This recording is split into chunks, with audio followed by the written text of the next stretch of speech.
I think the American people are going to be shocked, astonished, and appalled by what we will report to them about the failures by the Secret Service in this assassination attempt on the former president.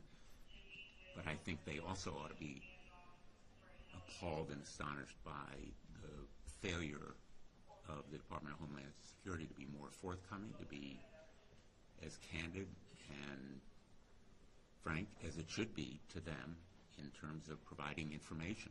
And we are going to absolutely insist on the truth and the whole truth in documents and testimony as members of the United States Senate, but also as citizens. What did you learn new today when you said they're going to be appalled?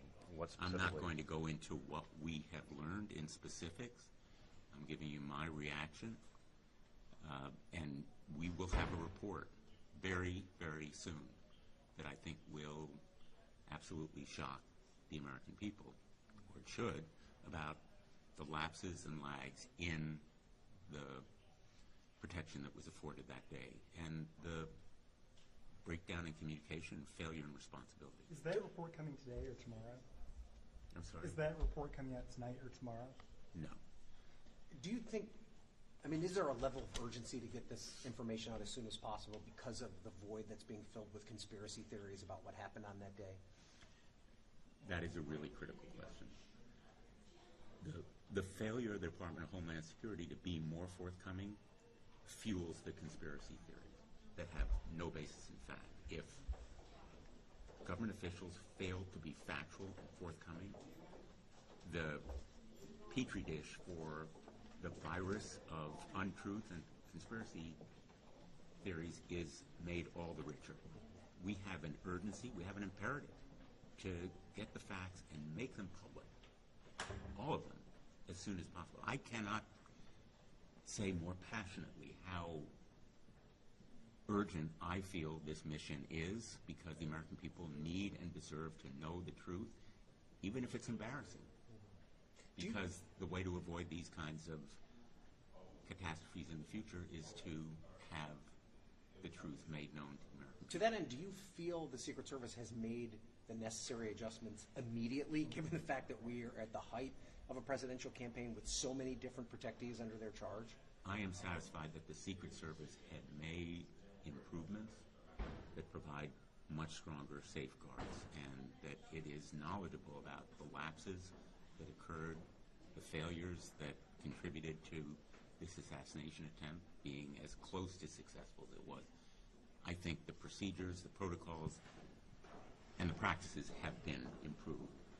We'll see whether we're completely satisfied with them, because we're only beginning to learn about how the Secret Service is doing things differently. Should we expect a report next week? I'm not going to predict when it's going to be. Okay, but not today or tomorrow. It won't be today or tomorrow, so far as I know. Chairman Peters is, and others we're four of us. Chairman Peters is the head of the committee. I'm the head of the subcommittee that is helping lead the investigation. And then, of course, we have two ranking members. But I just want to stress to you, this investigation is completely bipartisan. We are totally on the same page. We are working together in a very bipartisan way. It's one of the most bipartisan investigations that I've headed. Is the report going to issue more findings about the motivations of the shooter? I'm not going to go into detail. There have been a number of officers that were put on leave after their involvement in the security apparatus for this that ended up leading to the assassination attempt. Do you feel like there's been enough accountability in that regard, or should other people be put on leave or asked to resign as a result?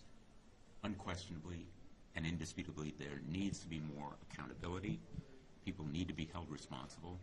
And part of where we are driving is to make sure that there is accountability. Without accountability, this kind of failure and lapse will happen again, because there needs to be that sense that someone is the point person, someone is going to be held responsible. Thank you, Senator. Thank you very much.